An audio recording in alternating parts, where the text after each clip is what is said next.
फिर प्रभु की आराधना करने के लिए जीवित रखा है ना। यदि परमेश्वर जीवन ना दे, मैं और आप जीवित नहीं रह सकते है ना। हम बेशक आज काले कपड़े पहने हो, आज मैंने भी पिछले 2 गुड फ्राइडे मैंने यहाँ मनाए, तब मेरे पास काला शर्ट नहीं था। इस बार तो मैंने भी खरीद कर पहना है। ऐसे तो परमेश्वर की दया है, ऊपर से नीचे तक काले हैं। हमेशा ही बिना काले कपड़े के भी हम शोक में ही लगते हैं, क्योंकि पौलुस कहता है हम शोक करने वाले हैं लेकिन आनंद मनाते हैं। हालेलुया। आज गुड फ्राइडे है ना। आज कौन सा दिन है? Good Friday. हमारे चेयरमैन जी ने भी आज तो ये नहीं कहा कि जल्दी खत्म करेंगे, उन्होंने कहा दिल खोल कर सुने। इसका मतलब दिल खोल कर बोलने का इजाजत दिया है। लेकिन फिर भी जब से बोला कि क्या बोलते हैं, पफ के अंदर अंडा कैसे आया, तब से मेरा ध्यान किचन में चला गया ना। तो मैं भी जल्दी ही खत्म करूंगा। आज गुड फ्राइडे है ना। कौन सा दिन है? गुड फ्राइडे है। गुड फ्राइडे क्यों मनाया जाता है ये हम सब अच्छी तरह जानते हैं। इधर ऐसा कोई भी नहीं होगा जिसको ये ना मालूम हो कि गुड फ्राइडे क्यों मनाया जाता है। पूरी दुनिया में केवल क्रिसमस या गुड फ्राइडे ऐसा त्योहार है जो पूरी दुनिया में छुट्टी का दिन मनाया जाता है। बाकी त्योहार अलग अलग कंट्रीज में उन्हीं के हिसाब से मनाए जाते हैं, लेकिन ये एक ऐसा त्योहार है जिसने दुनिया की हिस्ट्री को बदल कर रख दिया है ना। ये एक ऐसा त्योहार है जिसको हम कहते हैं कि कई लोग गुड फ्राइडे के दिन, मैंने देखा है, आंसू बहाते। मैं सच कह रहा हूं, मैं जब पंजाब में था, मैं चर्चेस का नाम नहीं लूंगा, मैंने कई चर्चों को देखा है 40 दिन है ना गुड फ्राइडे से पहले लैंड डेज बोलते हैं। उन दिनों में वो लोग बहुत प्रार्थना करते हैं, बहुत आंसू बहाते हैं, खाना पीने में भी क्या कर देते हैं, शुद्ध शाकाहारी बन जाते हैं। इस प्रकार से प्रभु के दुख को महसूस करने की वो क्या करते हैं, कोशिश करते हैं। और गुड फ्राइडे के दिन खूब आंसू बहाकर कलीसियाओं में क्या होता है, प्रभु की मृत्यु को याद करके वो दुख करते हैं। प्रभु आप क्यों मर गए, आपने मरने की जरूरत नहीं थी, मैं मरने वाला था प्रभु, मेरे को ही मरने देना था, लेकिन आप क्यों मर गए करके, ऐसे ही मेरे लिए प्रभु आपने दुख सहा, दुख सहा, दुख सहा, ऐसे करके क्या करते हैं वो लोग, बहुत आंसू बहाते हैं, बहुत रोते हैं। लेकिन मैं आपको बताना चाहता हूं, गुड फ्राइडे एक सेलिब्रेशन का दिन है। किसका दिन है? एक त्योहार मनाने का दिन है, एक पर्व है। गुड फ्राइडे ऐसे ही नहीं परमेश्वर मर गया, इसने, परमेश्वर का वचन कहता है उसने मृत्यु को हरा दिया, इसीलिए हम उसका धन्यवाद देते हैं, हम सेलिब्रेट करते हैं। बोलो हालेलुया। कहिए, मृत्यु तेरा मेरे जीवन पर कोई अधिकार नहीं है, तेरा मेरे जीवन पे कोई क्योंकि अधिकार, यीशु ने तुझे हरा दिया है। यीशु ने तुझे हरा। हालेलुया। हम इसी प्रकार से बड़े उत्साह के साथ धन्यवाद देते हैं कि प्रभु आपने मृत्यु को हरा दिया है, इसीलिए मैं जय जयकार के साथ आपका धन्यवाद देता हूं। क्योंकि इस दुनिया में मैं आज आपको धन्यवाद दे रहा हूं, आने वाली दुनिया में जब यहां मेरा जीवन खत्म हो जाएगा, मैं आपके सामने खड़े होकर आपकी आराधना करने के लिए यहां मैं तैयार हो रहा हूं। हालेलुया।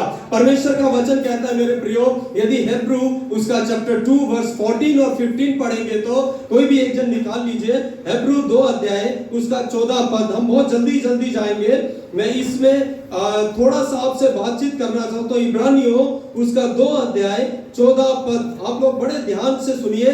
यदि किसी को नींद आएगी तो अपने पड़ोसी को क्या करना है, अगर आपका पड़ोसी सो रहा है तो यीशु मसीह जी उठा है, मरना नहीं है। क्या करना है? जो नींद में चला जाता है वो मृत्यु, मरने के समान है, उसे नहीं पता फिर क्या होता है ना, जब तक वो सोता रहता है। परमेश्वर आज आपको जीवन देने के लिए आया। आपके अगल बगल में ये मत सोचिए कि वो आपसे गुस्सा हो जाएगा, लेकिन आपको आज उसे जगाना है, कहना यीशु मेरे लिए जी उठा है। इसीलिए मैं क्या नहीं करता हूं, मैं सोता नहीं हूं, क्योंकि उसका वचन मुझे क्या देता है, सामर्थ देता है, उसका वचन मुझे जीवन देता है। मेरे लिए उसको कोई पढ़ दीजिए, 2 अध्याय 14 पद। इब्रानियों 2 का 14 वचन जी। इसलिए जबकि उस लड़के मांस और लहू के भागी हैं, तो वह आप भी उनके समान उनका सहभागी, उनके समान, उन लोगों के समान जो लहू और मांस के सहभागी हैं, यीशु भी उनके समान लहू और मांस का सहभागी हो गया, ताकि मृत्यु के द्वारा उसे चीजें मृत्यु पर शक्ति मिली थी, अर्थात शैतान की निकम्मा कर दे। परमेश्वर का वचन कहता है वो इसीलिए लहू और मांस में आया ताकि मृत्यु के द्वारा क्या कर दे, उसको जिसको मृत्यु के ऊपर सामर्थ है, जिसको मृत्यु के ऊपर ताकत है, उसे पूरी रीति से नाश कर दे। हालेलुया, थैंक यू संजू, है ना। परमेश्वर का वचन कहता है यीशु मसीह लहू और मांस में आने का कारण एक ही था, क्योंकि सर्वशक्तिमान परमेश्वर कभी मर नहीं सकता। क्या परमेश्वर कभी मर सकता है? परमेश्वर कभी मर नहीं सकता। इसीलिए मृत्यु को हराने के लिए परमेश्वर खुद स्वर्ग से मनुष्य के रूप लेकर मांस और लहू में इस दुनिया में आ गया, ताकि मृत्यु का अधिकार किसके हाथ में था? शैतान के हाथ में था। मृत्यु को जिसके हाथ में उसका अधिकार है, उसी शैतान को इंग्लिश बाइबल में इस प्रकार से लिखा है, through death he destroyed the one who have power on death। मृत्यु के द्वारा उसे नाश कर दे जिसके हाथ में मृत्यु की क्या है? सामर्थ्य है। परमेश्वर मुझे और आपको मृत्यु पर सामर्थ्य देने के लिए कहता है। हमने अभी बच्चों का स्किट देखा ना, बच्चों ने आज बहुत अच्छे से, पिछले गुड फ्राइडे में भी मुझे याद है हम लोग असम राइफल गए थे, उस दिन भी बच्चों ने यही स्किट करने का पूरा तैयारी किया था, लेकिन शायद हम लोग कर पाए थे या नहीं मुझे पता नहीं। बच्चे पूरा तैयार थे, फिर यहाँ आकर दोबारा किया। यहाँ पर हमने देखा कि दुनिया की कई चीजें शैतान उसे बांधने की कोशिश कर रहा है, लेकिन जो यीशु के पास रहते हैं, जो उसकी संगति में बने रहते हैं, उन पर मृत्यु का, शैतान का कोई अधिकार बाकी नहीं रहता है। हालेलुया, परमेश्वर का वचन कहता है मेरे प्रियो, मृत्यु ने इस दुनिया में राज्य कर लिया। उस मृत्यु को हराने के लिए खुद परमेश्वर स्वर्ग से मनुष्य का रूप लेकर इस दुनिया में आ गया। अगर आप उत्पत्ति उसका 3 अध्याय उसका 1 से 13 पद तक पढ़ेंगे, 13-14 पद तक, वहां पर मृत्यु किस प्रकार से इस दुनिया में आई। परमेश्वर ने जब अदन की वाटिका का निर्माण किया, उस समय परमेश्वर ने स्पष्ट रीति से बोल दिया कि मृत्यु क्या है, तुम यदि भले और बुरे के ज्ञान के वृक्ष का फल खाओगे तो निश्चय क्या हो जाओगे? मर जाओगे ना। मनुष्य पूरी रीति से परमेश्वर के वचन में बढ़ता रहा, परमेश्वर की आवाज सुनता रहा, लेकिन जिस दिन उसके कानों में शैतान की एक आवाज आई, उसने उसको बहका दिया। उसी समय परमेश्वर का वचन कहता है हवा ने तोड़ा, खाया और अपने पति को दिया, और दोनों क्या हो गए? उस मृत्यु में समा गए, जिसके बारे में परमेश्वर का वचन कहता है उससे पहले इस दुनिया में मृत्यु नहीं थी। इस दुनिया में परमेश्वर ने जीवन और आशीष और केवल आशीष ही रखी थी, लेकिन उसी के बाद जब वो परमेश्वर ने, आदम और हवा ने पाप किया, परमेश्वर से दूर हो गए, जब वो पाप में पड़ गए, उसी समय परमेश्वर का वचन कहता है परमेश्वर ने ना केवल मृत्यु ने उनके जीवन में राज्य किया, बल्कि परमेश्वर का श्राप भी उनके जीवनों पर आ गया। कई लोग कहते हैं कि परमेश्वर श्राप नहीं देता, है ना। परमेश्वर कभी श्राप नहीं देता, इसमें कोई दो राय नहीं है, लेकिन परमेश्वर ने आशीष और श्राप, मृत्यु और जीवन मनुष्य के सामने रखा है। वो आपके ऊपर निर्भर करता है आप किसका चुनाव कर रहे हैं। अगर आप मृत्यु का चुनाव करेंगे, परमेश्वर आपको जीवन नहीं दे पाएगा। अगर आप श्राप का चुनाव करेंगे, परमेश्वर का वचन कहता है वो आपको आशीषित नहीं कर पाएगा। लेकिन जब आप जीवन का चुनाव करते हैं, उस समय यीशु आपके लिए क्रूस पर बलिदान होने के लिए उतर कर आ जाता है। हालेलुया, परमेश्वर का वचन कहता है उनके मनों में डर आ गया, वो लोग परमेश्वर से छुप गए। आदम से परमेश्वर ने पूछा तू कहां है? उसने कहा तेरा शब्द बारी में सुनकर मैं डर गया, इसीलिए क्या हो गया हूं, अपनी पत्नी के साथ दोनों क्या हो चुके थे, छुप गए थे। पहले परमेश्वर से मिलने में कोई डर नहीं था, लेकिन जब पाप आया, परमेश्वर के सामने खड़े होने के लिए मनुष्य योग्य रहा ही नहीं। डर ने उसके जीवन में राज्य कर लिया। वो पवित्र था, जब उसने पाप नहीं किया, तभी शैतान उसके पास आता है। है ना। लेकिन जब वो मृत्यु में प्रवेश कर गया, उसने पाप कर दिया, उसी समय परमेश्वर के वचन में लिखा है कि वो परमेश्वर के सामने से तो भाग गए, शैतान भी, सांप भी क्या हो गया, एक कोने में पाप करवा कर छुप गया। लेकिन परमेश्वर का वचन कहता है परमेश्वर फिर भी उसे ढूंढते हुए, परमेश्वर सब कुछ जानने वाला परमेश्वर है, जो मर नहीं सकता, अमर परमेश्वर है, वो फिर भी सब कुछ जानने के बावजूद आदम से पूछता है कि तू मुझसे क्यों छुप गया, हे आदम तू कहां चला गया, मैंने तुझे सृष्टि इसीलिए नहीं किया था कि तू मुझसे दूर चला जाए, इसीलिए मैं क्या करूंगा। यदि उत्पत्ति 3 अध्याय उसका 15 पद पढ़ेंगे तो वहां पर परमेश्वर का वचन कहता है कि उसने एक उद्धार का रास्ता भी उसी समय तैयार कर दिया। परमेश्वर ने उसी समय पाप हुआ, उसी समय श्राप देने से पहले परमेश्वर ने सिर्फ किसको श्राप दिया था, उस समय सांप को श्राप दिया। उसको कहा तू सारे जंतुओं में धूर्त है, इसीलिए तू क्या करेगा, जीवन भर पेट के बल चलेगा, मिट्टी चाटेगा, और क्या होगा, मैं स्त्री के वंश और तेरे बीच में क्या करूंगा, बैर उत्पन्न करूंगा। हालेलुया। स्त्री का वंश कौन था, स्त्री का बीज यीशु मसीह के बारे में ही वहां पर भविष्यवाणी की गई कि वो स्वर्ग से उतर कर आएगा। हालेलुया। मानव जाति के लिए एक स्त्री के द्वारा इस दुनिया में जन्म लेगा, पवित्र आत्मा के द्वारा गर्भवती होगी मरियम, और क्या देगी, एक बालक को जन्म देगी जिसका नाम यीशु रखना, क्योंकि उसका अर्थ है वो अपने लोगों का उनके पापों से उद्धार करेगा। हालेलुया। वहां पर प्लान परमेश्वर का रोड मैप बिल्कुल तैयार था। जब किया परमेश्वर ने आदम और हवा को क्या दिया है, श्रापित किया है। पहले उसने सांप को जो ये बात लेकर आया, उसी शैतान को श्रापित किया, लेकिन वहां पर लिखा, परमेश्वर का वचन कहता है उसके हाथ में ये अधिकार था, वो मृत्यु में लोगों को प्रवेश करवा सकता है, और जिसको मृत्यु ने छा लिया वो वहां से कभी भी बाहर निकलकर नहीं आ सकता। दुनिया में ऐसा कोई व्यक्ति नहीं था जो मर गया और अपने आप से जी उठा। यीशु मसीह ने कुछ लोगों को जीवित किया, लाजर को जीवित किया, यीशु मसीह ने यायर की बेटी को जीवित किया, यीशु मसीह ने एक विधवा के जवान बेटे को जीवित किया, वो तो जरूर है। परमेश्वर के दासों ने कई मुर्दों को जीवित किया, लेकिन मैं आपको बताना चाहता हूं, खुद मृत्यु के बंधन में जाकर उस बंधन को तोड़कर कोई बाहर नहीं आ सकता था। इसीलिए यीशु मसीह स्वर्ग छोड़कर इस दुनिया में आ गए, ताकि जो कोई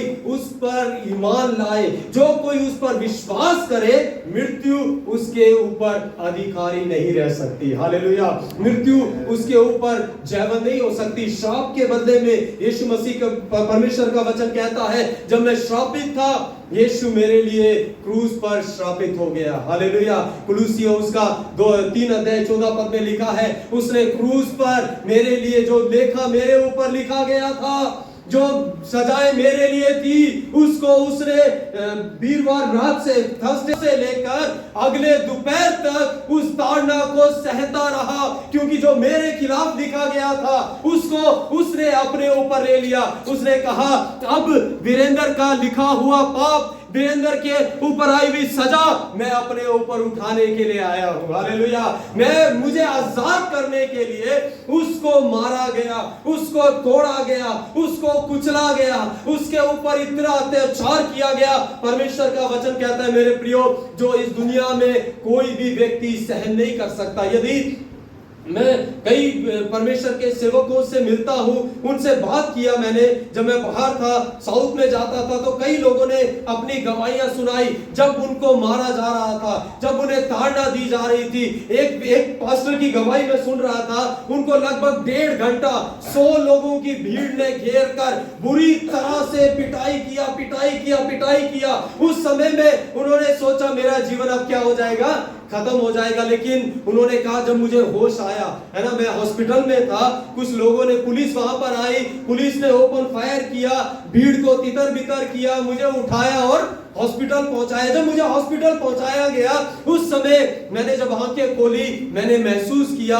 मेरे शरीर में कोई भी दर्द नहीं है ना। इसका मतलब पेन किलर दिया था, ये वजह नहीं था। उन्होंने कहा मुझे इस प्रकार से वो कहे कि पहला डंडा पड़ते समय मुझे महसूस था, उसके बाद जितना भी मुझे मार रहे थे मुझे थोड़ा भी दर्द महसूस नहीं हो रहा था, क्योंकि मेरा सारा दर्द, ये उनके शब्द थे, मेरा सारा दर्द कई हजार साल पहले यीशु ने मेरे लिए उठा लिया है, उसको अब मुझे उठाने की आवश्यकता नहीं है। हालेलुया। लोगों ने सोचा वो मर गया, लोग उसको छोड़कर चले गए, लेकिन उन्होंने कहा जिसने मृत्यु को हरा दिया उस दिन उसने मुझे मदद की, मैं मृत्यु को हराकर जीवन होकर फिर से यीशु का प्रचार करूं। हालेलुया। परमेश्वर का वचन कहता है मेरे प्रियो, जब तक आप मृत्यु से डरते रहेंगे, जब तक आप यीशु से दूर भागते रहेंगे, कुछ मसीह लोग हैं जो हमेशा परमेश्वर की उपस्थिति में नहीं रहते हैं, परमेश्वर के वचन के हिसाब से नहीं चलते हैं, थोड़ी थोड़ी बातों में परमेश्वर पर क्या दोषारोपण करने लगते हैं, अपनी जीवन के बारे में चिंता नहीं करते हम कैसा जीवन जी रहे, लेकिन हम अपेक्षा करते हैं कि परमेश्वर केवल मेरे साथ भलाई करता रहे, भलाई करता रहे, मेरे साथ अच्छाई करता रहे। जब भी थोड़ा भी तकलीफ आती है वो लोग परमेश्वर के खिलाफ बात करना आरंभ कर देते हैं। बहुत से मसीह लोग हैं, उनके लिए गुड फ्राइडे का कोई मायने नहीं रखता। गुड फ्राइडे उनके लिए सेलिब्रेशन का दिन है, उनके लिए एक ऐसा त्योहार है जिसने मृत्यु को जीत लिया। वो यीशु मसीह को मनाने का त्योहार केवल उन लोगों के लिए है जो इस बात को यकीन करते हैं कि यीशु मेरे लिए मारा गया और कहता है कि मैं तेरे लिए उस छोर पर इंतजार कर रहा हूं जब तू अपनी दौड़ पूरी करके आएगा। हालेलुया। हम यीशु मसीह की मृत्यु का प्रचार कर रहे हैं, है ना। कल हम लोग लोकल चर्च में थे, एक दो संडे पहले हमने यहाँ पर भी प्रभु भोज लिया। प्रभु भोज में भी आखिरी समय में यीशु मसीह जब आखिरी भोज कर रहे थे उस समय कहते हैं कि जब कभी इसमें से खाओ पियो मेरी मृत्यु का प्रचार करो। हालेलुया।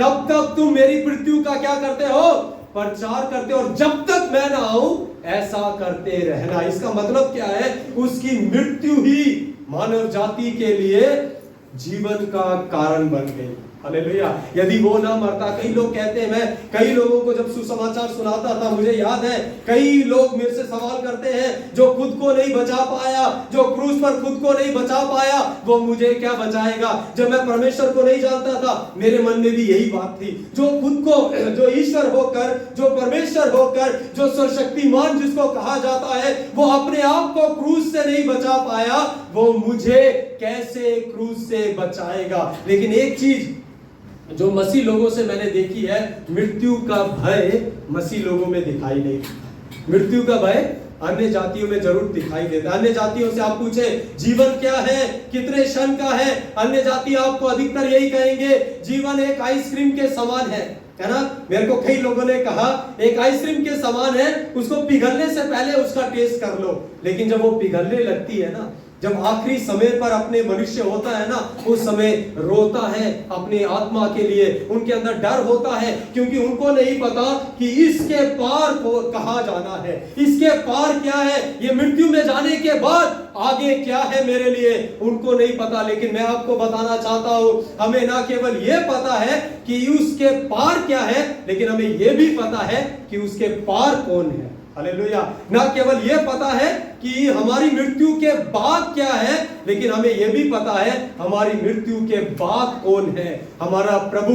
जब स्तिफनुस को लोग पथराव कर रहे हैं, परमेश्वर का वचन कहता है लोग उसे पत्थर मार रहे हैं, वो चिल्ला नहीं रहा है, वो धन्यवाद दे रहा है और वो ये कह रहा है मृत्यु में आने से पहले परमेश्वर की ओर देखकर कहता है मैं स्वर्ग को खुला हुआ और यीशु को परपिता के दाहिनी ओर, परमेश्वर के दाहिनी ओर खड़ा हुआ देख रहा हूं। हालेलुया।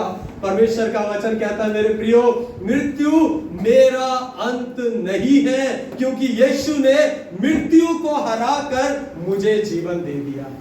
आपके लिए वो क्रूस पर बलिदान हुआ है। परमेश्वर का वचन पिछले इतवार को हमारे चेयरमैन जी ने बताया, लोग चिल्ला चिल्लाकर होसना होसना करके क्या कर रहे हैं, यीशु मसीह को दाऊद की संतान के लिए होसना, है ना, परमेश्वर के नाम से आता उसके लिए होसना, आकाश में और पृथ्वी पर उसके नाम की होसना जोर जोर से चिल्ला रहे हैं। एक बड़ा रैली के समान, राजा के समान उसका प्रवेश करवा रहे हैं। वही लोग फिर से उसको पकड़वा कर कहते इसको क्या करो, क्रूस पर चढ़ा दो। हालेलुया। इतवार को क्या किया, उसको हम मसीह लोगों के बारे में बता रहा हूं, धन्यवाद दिया, और सोमवार को उसको कहां चढ़ा रहे हैं, हम लेकर फिर से क्रूस पर लेकर जाने के लिए तैयारी कर रहे हैं। हमारे कामों से, हमारे मुंह के अंगीकार से हम अपने मुंह में, ये भी कई मसीह लोगों से मैंने भी सुना है, बहुत से अन्य डिनोमिनेशंस के लोगों से मैं मिलता हूँ, बात करता हूँ। कई लोगों का कहना है कि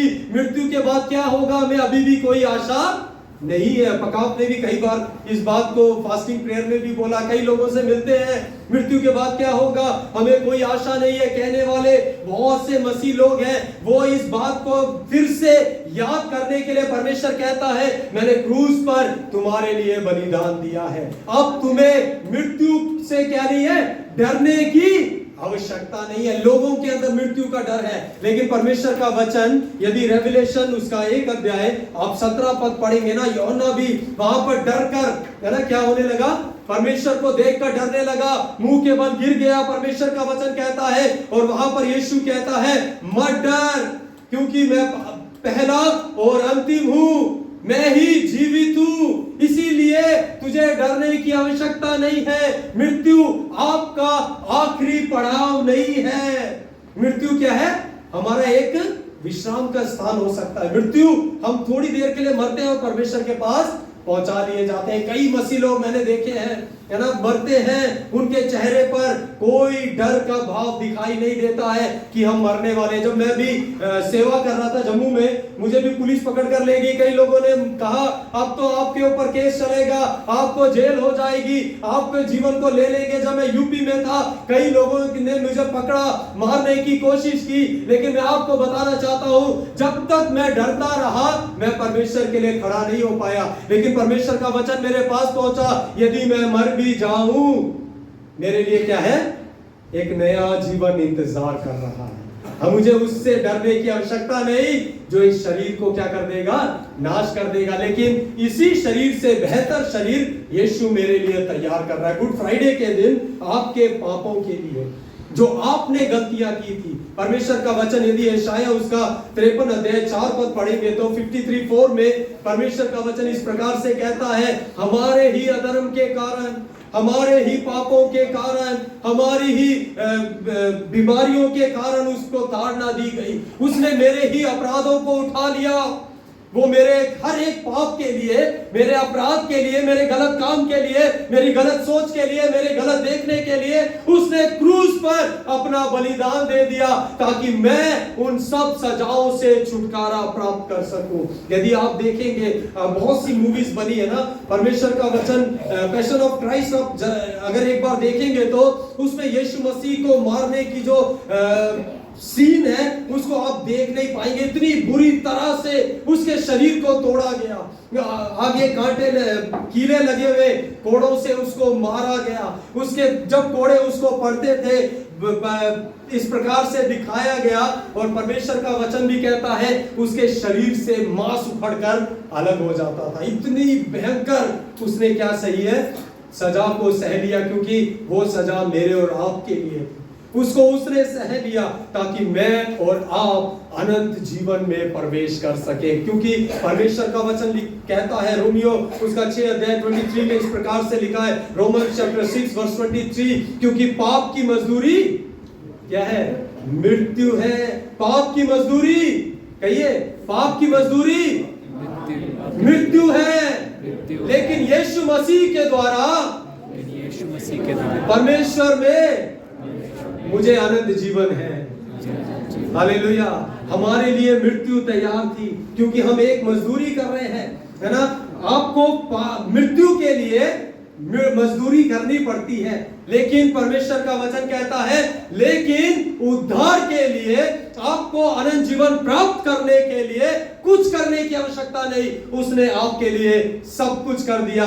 it's a free gift from the Lord. Salvation जो है वो फ्री गिफ्ट है परमेश्वर की ओर से आपके लिए, आपकी गलतियों के लिए, आपके गलत बोलने के लिए, आपके पापों के लिए, आपकी बुराई के लिए, आपके गलत राहों पर चलने के लिए उसने अपने आप को सिर के बाल से पांव के नाखून तक वो अपने आप को मारने के लिए, तोड़ने के लिए पूरी रीति से दे दिया। परमेश्वर का वचन कहता है मेरे प्रियो, अब मुझे और आपको उन पापों के तले दबे रहने की जरूरत नहीं। बार बार मैं पापी हूं, मैं पापी हूं, मैं पापी हूं, ऐसा कहने की आवश्यकता नहीं, क्योंकि आपके सारे पाप यीशु ने क्रूस पर आपके सामने से हटा दिए हैं। अब वो कहता है मैं उन्हें दोबारा याद नहीं करता। इसका मतलब ये नहीं कि मुझे स्वतंत्रता मिल गई पाप करने के लिए, है ना, ये इसका कतई मतलब नहीं कि अब मैं फिर भी पाप करते रहूं, वो मुझे माफ करते रहेगा। याद रखिए, मनुष्य का एक बार जन्म लेना और वो एक बार मरना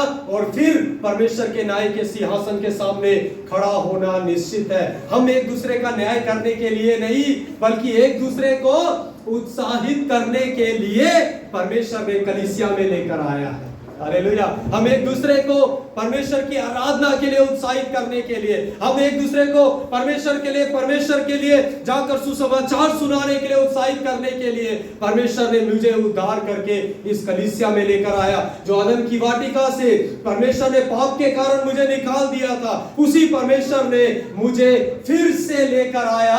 और वो क्या कहता है, अब उस मृत्यु से तुझे डरने की जरूरत नहीं, क्योंकि मैंने उस घूमने वाली तलवार को जो अदन की वाटिका की रक्षा कर रही थी, मैंने अपना गला देकर उसको, अपने गले को कटवा कर तेरे लिए बलिदान देकर अब मैंने तेरे लिए रास्ता तैयार कर दिया है। अब तुझे वहां रुके रहने की क्या नहीं है, आवश्यकता नहीं है। अदन को बाहर से नहीं देखे, अब आप अदन में प्रवेश करने वाले लोग हैं। परमेश्वर के साथ हमेशा हमेशा रहने के लिए परमेश्वर ने बुलाया है। मृत्यु आपका आखिरी पड़ाव नहीं है। इस बात को हर एक विश्वासी को समझने की जरूरत है। परमेश्वर का वचन कहता है, जब यीशु मसीह ने मृत्यु को हरा दिया, परमेश्वर का वचन पहला कुरिन्थियों 15 अध्याय उसका 54-55 में इस प्रकार से कहता है, हे मृत्यु तेरी जय कहां रही। कहिए, हे मृत्यु तेरी जय कहां रही।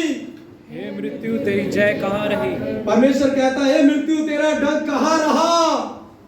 क्योंकि अब मृत्यु आपको डंक नहीं मार सकती। परमेश्वर ने उसके डंक को तोड़ दिया। जैसे लिखा है, मैं वो तेरी एड़ी को डसेगा और तू उसके सिर को कुचलेगा। हालेलुया। परमेश्वर ने मृत्यु को, यहां पर शैतान के बारे ही नहीं कहा जा रहा था, उस मृत्यु के लिए कहा जा रहा था जिससे कोई पार नहीं जा सकता। उसी मृत्यु को यीशु मसीह ने अपने पांव के नीचे कुचल डाला। इसीलिए हम कहते हैं कि हमारे लिए एक और जीवन तैयार है, हमें एक और जीवन के लिए हम इंतजार कर रहे हैं। उसने कहा, जब भी इस दुनिया में लोग मरते हैं अधोलोक में पहुंचाए जाते हैं। पापी लोग जब भी मरते हैं अधोलोक में पहुंचाए जाते हैं। जब यीशु मसीह मरा तब भी वो अधोलोक तक उतर गया, परमेश्वर का वचन कहता है, ताकि कैदी आत्माओं को सुसमाचार सुना दे, आनंद का सुसमाचार। और यीशु मसीह के साथ बहुत से मुर्दे जी उठे। बाइबल इस प्रकार से ही हमें बताती है ना। परमेश्वर का वचन कहता है, उस मृत्यु को यीशु मसीह अधोलोक में उतरकर शैतान के हाथ में जो मृत्यु की कुंजियां थी, जो अधोलोक की कुंजियां थी, यदि रेवलेशन उसका 1 अध्याय 18 पद यदि कोई पढ़ देगा मेरे लिए, तो उसके बाद हम खत्म करने जा रहे हैं। रेवलेशन 1 अध्याय उसका 18 पद कोई भी एक जन जल्दी से निकाल कर पढ़ दीजिए।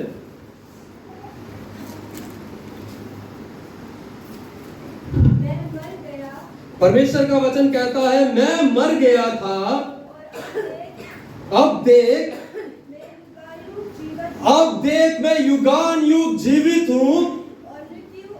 ध्यान से सुनिएगा, मृत्यु और अधोलोक की कुंजियां मेरे पास है। हालेलुया।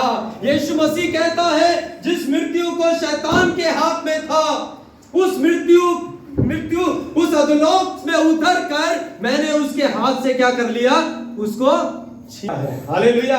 अब मृत्यु और अधोलोक उन लोगों के लिए नहीं जो मुझ पर विश्वास करते, विश्वासियों के लिए उसने अधोलोक को क्या कर दिया है, लॉक कर दिया है। जो यीशु पर विश्वास करते हैं, जो यीशु पर ईमान लेकर आते हैं, उनके लिए मृत्यु और अधोलोक को यीशु मसीह ने लॉक कर दिया। यीशु मसीह ने नहीं कहा कि मृत्यु और अधोलोक की कुंजियां मेरे भी पास है। यहां लिखा है मेरे ही पास है। इसका मतलब केवल एक है जिसके हाथ में मृत्यु और अधोलोक की कुंजी है। वो आपको कहता है, क्रूस पर मैंने तुम्हारे लिए सब कुछ पूरा कर दिया है ना। इट इज finished, everything मैंने तुम्हारे लिए सब कुछ पूरा कर दिया, अब तुम्हें कुछ करने की आवश्यकता नहीं। अपने आप को स्वर्ग पहुंचाने के लिए दान पुण्य करने की, यहाँ वहां जाकर पूजा पाठ करने की, नहाने की, मजारों पर जाने की तुम्हें किसी चीज की आवश्यकता नहीं। केवल यीशु पर विश्वास करे, अंगीकार करे कि वो मेरे पापों के लिए मारा गया,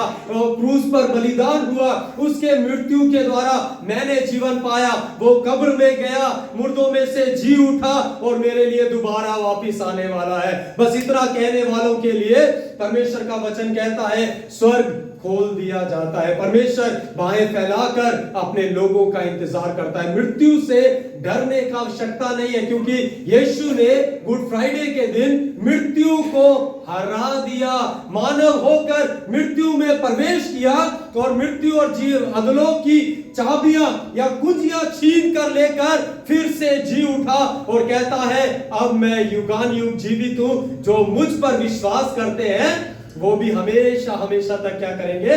जीवित रहेंगे। हालेलुया। पहला कुरिन्थियों 15 अध्याय उसका 53 में परमेश्वर का वचन इस प्रकार से कहता है, जैसे नाशमान शरीर अविनाशी को पहनता है, ऐसे ही ये नाशमान देह अमरता को एक दिन पहन लेगी। हालेलुया। हमारे लिए अमरता, अमरता आप समझते हैं, जो कभी नहीं मरने वाला है ना। उसके बाद ही वो कहता है हे मृत्यु तेरी जय कहाँ रही। आज तक तू दुनिया में लोगों को हराते रहा, लेकिन आज है ना, आज हम कह सकते हैं हे मृत्यु तेरी जय। कहिए हे मृत्यु, हे मृत्यु तेरी जय, तेरी जय कहाँ रही, कहाँ रही। हे मृत्यु, हे मृत्यु तेरा डंक कहाँ रहा, कहाँ क्योंकि यीशु ने उसे अपने पांव के नीचे कुचल डाला है। हालेलुया। हम परमेश्वर पर भरोसा करें। हम गुड फ्राइडे को इस प्रकार से लें कि मेरे लिए बलिदान हुआ तो मैं अब पाप के लिए स्वतंत्र नहीं हुआ हूं, मैं लेकिन धार्मिकता के लिए स्वतंत्र कर दिया गया हूं। मैं धार्मिकता के लिए जीवन जीऊंगा, मैं यीशु के जैसा बनूंगा। हमने गीत में गाया तेरे लहू से मुझे धो ले तू प्रभु, तेरे ही समान होने के लिए मेरे जीवन में काम कर। वो काम करना चाहता है, लेकिन हम ही हैं उसे काम करने नहीं देते। आपके खाने पीने में, आपके ओढ़ने पहनने में, आपके देखने में, आपके सुनने में, बोलने में यीशु दिखाई देना आवश्यक है। हालेलुया। यदि दुनिया की सब चीजों को खाने की अनुमति होती तो यीशु मसीह जरूर सब कुछ खाकर गए होते, है ना। लेकिन उसने कहा, है ना, एक यदि आप कोई भी, है ना, ये क्या बोलेंगे, तंबाकू या बीड़ी सिगरेट कुछ भी आप उठाकर देखिए, उस पर एक ना होता है ना, और नीचे लिखा होता है क्या है? स्मोकिंग काजेस कैंसर, तंबाकू काजेस कैंसर, है ना। स्पष्ट रीति से लिखा होता है। वो क्या करता है? मृत्यु की ओर लेकर जा रहा है। लेकिन परमेश्वर कहता है मैंने मृत्यु को जीत लिया है। इसका मतलब ये नहीं कि मैं खाऊं पीऊं और फिर उम्मीद करूं कि मृत्यु के ऊपर मैं जयवंत हो जाऊंगा। यीशु ने कहा जैसा मैं हूं वैसा तुम भी बनो। हालेलुया। मेरी सी चाल चलो। पौलुस कहता है जैसे मैं मसीह की चाल चलता हूं। गुड फ्राइडे इसीलिए आया ताकि वो सब कुछ पूरा कर दे, उसके बाद मैं उसके जैसा बनता चला जाऊं। आपने बपतिस्मा लिया, आपने प्रभु को अंगीकार किया, आप बहुत धन्य व्यक्ति हैं। लेकिन यदि आज भी आप ये सोच रहे हैं कि मुझे अभी और समय है, बाकी है, मैं आपको बताना चाहता हूं मृत्यु कब आएगी कोई नहीं जानता। हम उससे पहले, ये दुनिया, ये जीवन खत्म होने से पहले मैं यीशु को अपना जीवन समर्पण करना आवश्यक है। यदि मैं ना समर्पण करूं, मैं यहां बैठकर गीत गा लूं, ताली बजा लूं, कुछ भी कर लूं, कितना भी बाइबल पढ़ लूं, लेकिन यदि मैंने यीशु को उद्धारकर्ता ग्रहण नहीं किया, मैंने यीशु के लिए जीवन जीने का निर्णय नहीं लिया है, तो परमेश्वर का वचन कहता है मेरे लिए अभी भी मृत्यु इंतजार कर रही है। वो इस शारीरिक मृत्यु के बारे नहीं बोल रहा है, वो दूसरी मृत्यु के बारे बोल रहा है जो आत्मा के लिए होने वाली है, जहां से कोई मुझे और आपको एक बार जाने के बाद छुड़ा नहीं सकता। हम जीवित हैं, उसी समय मुझे और आपको उस क्रूस पर नजर गड़ाने की जरूरत है, उस घायल यीशु पर नजर गड़ाने की जरूरत है, उसके उस कांटों के ताज पर अपनी आंखें लगाने की जरूरत है, उसके छेदे हुए हाथ छेदे हुए पांव पर अपनी आंखों को लगाने की आवश्यकता है, क्योंकि यीशु मेरे लिए वहां पर बलिदान होकर हमेशा हमेशा की जिंदगी का रास्ता तैयार करके गया है। मुझे भी कहता है अपना क्रूस उठा मेरे पीछे आ, अपना क्रूस उठा मेरे पीछे आ। दुनिया में साल में एक बार गुड फ्राइडे आता है, लेकिन मसीह लोगों के जीवन में हर दिन गुड फ्राइडे है, क्योंकि अपना क्रूस उठाना है और जैवन जीवन जीना है। इसीलिए परमेश्वर ने मुझे और आपको बुलाया है, इसीलिए परमेश्वर ने मुझे और आपको दुनिया से अलग किया ताकि हम जैवन जीवन जिए। जब भी मृत्यु का भय सताएगा उस समय कहिए, मृत्यु तेरा मुझ पर कोई अधिकार नहीं, क्योंकि इब्रानियों 2:9 में कहता है जब सबने मरना था तब यीशु ने हर एक के लिए मृत्यु का स्वाद चख लिया ताकि उन्हें उस मृत्यु के भय से आजाद कर। हालेलुया। मृत्यु के भय से आजाद करने के लिए वो खुद मृत्यु की गोद में चला गया और उस मृत्यु को हराकर जीवन में लौटाया। हम अपने जीवनों को प्रभु के हाथों में समर्पण करने की जरूरत है। आप अपने आप के बारे में सोचिए, अपने परिवार के बारे में सोचिए, आप कैसा जीवन जी रहे हैं। आज आपको सोचने की आवश्यकता है। कहीं ऐसा तो नहीं हम संडे के दिन यहाँ होसन्ना चिल्लाते हैं, हम हालेलुया चिल्लाते हैं, हम होसन्ना हालेलुया स्तुति हो धन्यवाद हो, हम यहाँ चिल्ला रहे हैं, लेकिन बाहर निकलने के बाद हम सोमवार को फिर यीशु को क्रूस पर चढ़ाने के लिए क्या हो जाते हैं, तैयार हो जाते हैं। यीशु कहता है मैं एक बार, केवल एक बार तुम्हारे लिए मरा और मैं अब न्याय के रूप में वापस आने वाला हूं। वो हमारा न्याय करने आने वाला है। उससे पहले हम अपना जीवन यीशु को समर्पण करें। कहे प्रभु जो कुछ भी मुझसे अनजाने में हुआ है उसके लिए मैं माफी चाहता हूं, लेकिन आने वाला समय प्रभु मैं आपकी महिमा से भरा हुआ जीवन देखना चाहता हूं, क्योंकि इस साइड मृत्यु है, आंखें खुलते हुई हम अनंत महिमा में प्रवेश करने वाले हैं।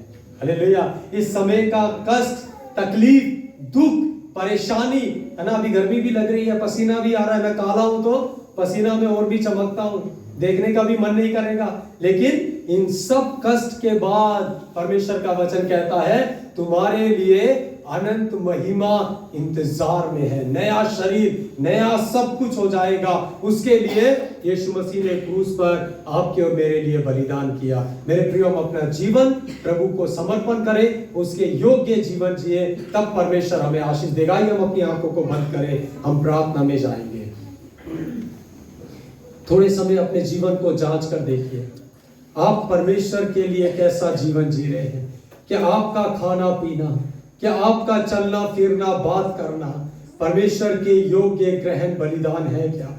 यीशु आप में ढूंढने के लिए आता है आज के दिन में, इस गुड फ्राइडे के दिन में वो आपको खोजते हुए एक बार फिर आकर कहता है, हे मेरे बेटे, हे मेरी बेटी, तू कहाँ छुप गया है? अभी भी तू मुझसे दूर क्यों है? मैं तेरे लिए इस दुनिया में उतर कर आ गया, ले मैं फिर एक बार तेरे पास आज के दिन में आता हूँ। मैं तुझे अपनी बाहों में लेने के लिए तैयार हूँ। अपने आप को मेरे लिए समर्पण कर दे, अपने आप को मेरे लिए दे दे।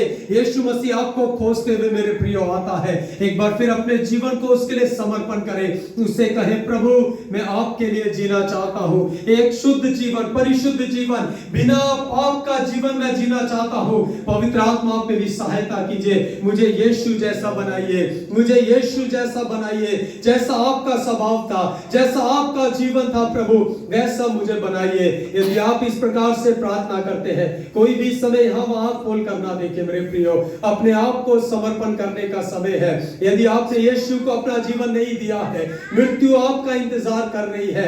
आज मृत्यु की गोद में जाने से पहले, इस दुनिया को अलविदा कहने से पहले अपना जीवन यीशु को समर्पण कर दे और प्रभु को कहे, प्रभु मैं अपना जीवन आपको देता हूं, मेरे पापों के लिए आपने जीवन दिया प्रभु यीशु मसीह, मैं विश्वास करता हूं प्रभु आप मेरे पापों के लिए मारे गए, आप गाड़े गए और तीसरे दिन मुर्दों में से जी उठे प्रभु। मैं आपकी स्तुति करता हूं प्रभु और मैं मुंह से अंगीकार करता हूं कि आप ही मेरे जीवन का स्वामी है। मैं आपकी ओर दृष्टि करता हूं प्रभु। धन्यवाद देते हमारे सामर्थ्य अनुग्रहकारी परमेश्वर। हम प्रभु एक बार फिर अपने जीवनों को आपके हाथों में समर्पण करते हैं प्रभु। आज के दिन में प्रभु कई हजार साल पहले आपने क्रूस पर मेरे पापों के लिए, इस मानव जाति के पापों के लिए अपने आप को बलिदान कर दिया प्रभु। आपका जिस्म तोड़ा गया, आपके प्रभु दाढ़ी के बाल नोचे गए प्रभु, आपको निंदा किया गया, आपको प्रभु जी प्रभु बहुत ही प्रभु जी ताड़ना दिया गया। आपने मेरे अपराधों को सह लिया प्रभु जी, आपने मेरी सजाओं को उठा लिया खुदावन। मैं आपका धन्यवाद देता हूं प्रभु यीशु मसीह। अब से प्रभु मैं एक बार फिर अपने जीवन को आपके लिए समर्पण करता हूं प्रभु। आज से आगे प्रभु मैं आपके लिए जीना चाहता हूं। पवित्र आत्मा मेरी सहायता कीजिए, पवित्र आत्मा मुझे यीशु जैसा आप बना दीजिए प्रभु। मेरा जीवन बहुत से लोगों के लिए आशीष का कारण होने के लिए आप मदद कीजिए, सहायता कीजिए। यहाँ उपस्थित हम सबको आपके समर्थी हाथों में समर्पण करते हुए प्रार्थना उद्धार करता प्रभु यीशु मसीह के नाम से मांगते हैं, आमीन। प्रभु हम सबको आशीष